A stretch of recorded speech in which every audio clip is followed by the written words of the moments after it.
बिहार विधानसभा चुनाव ही नहीं बल्कि इसके अलावा 7 राज्यों की 8 विधानसभा सीटों पर उपचुनाव भी हुआ।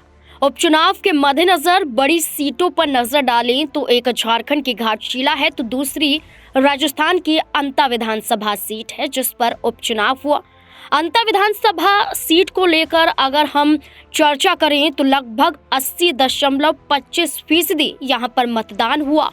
कुल यहाँ पर 15 प्रत्याशी मैदान में थे, लेकिन त्रिकोणीय मुकाबला तब देखने को मिला जब भारतीय जनता पार्टी के प्रत्याशी मोरपाल सुमन से कांग्रेस पार्टी के प्रत्याशी प्रमोद जैन भाया का मुकाबला तो था, लेकिन इस मुकाबले में बड़ा चेहरा यानी कि नरेश मीणा का चेहरा मैदान में उतर गया और मुकाबला त्रिकोणीय हो गया।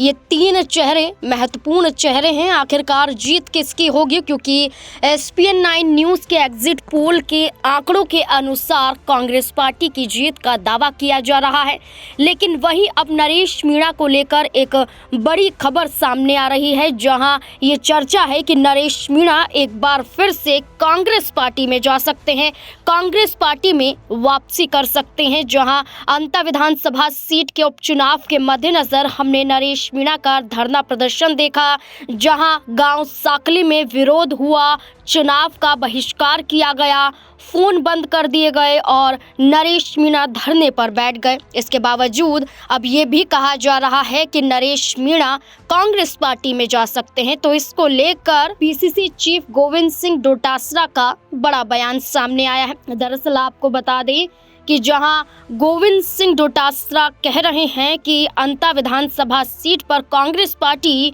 भारी बहुमत से जीत दर्ज कर रही है, तो वहीं दूसरी तरफ डोटासरा ने नरेश के कांग्रेस में शामिल होने की अटकलों को पूरी तरह से खारिज कर दिया है।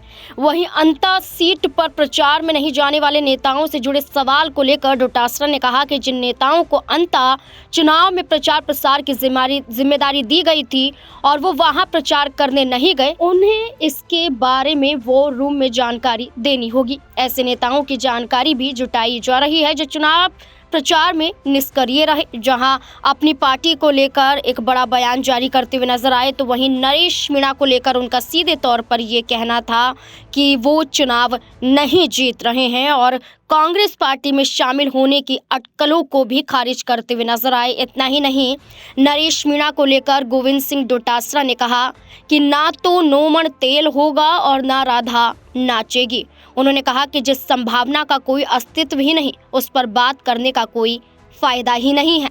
कांग्रेस संगठन स्पष्ट नीति और सिद्धांतों पर काम करता है।